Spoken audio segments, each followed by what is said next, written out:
Israeli নিষেধাজ্ঞা উপেক্ষা করে প্রায় 1,20,000 ফিলিস্তিনি মুসল্লি আজ রোববার ঈদ উল ফিতরের নামাজ আদায় করেছেন।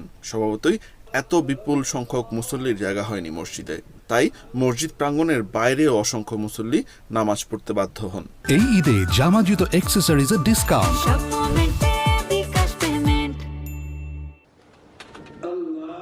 বার্তা সংস্থা ইরান প্রেস জানিয়েছে, আল আকসা মসজিদ শুধু একটি মসজিদই নয়, এটি ফিলিস্তিনিদের ধর্মীয় ও রাজনীতির ঐতিহ্যের প্রতীক।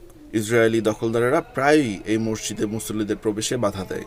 এ নিয়ে মাঝে মাঝে উত্তেজনা ও সহিংস পরিস্থিতি তৈরি হয় আল আকসা প্রাঙ্গণে। তবু এসব আশঙ্কার মধ্যেই আজ রোববার লক্ষাধিক মুসল্লি এই ঐতিহাসিক মসজিদে নামাজ আদায় করলেন।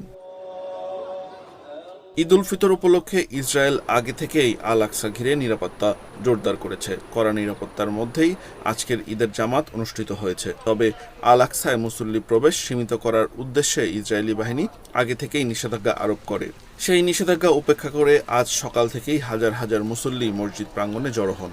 শেষে লাখো মুসল্লি বিশাল সমাবেশে পরিণত হয় আল আকসা প্রাঙ্গণ। ফিলিস্তিনি অধিকার কর্মী আবু আল হাম্মুস বলেন, আমাকে মসজিদে প্রবেশ করতে বাধা দিয়েছে ইসরায়েলি নিরাপত্তা বাহিনী।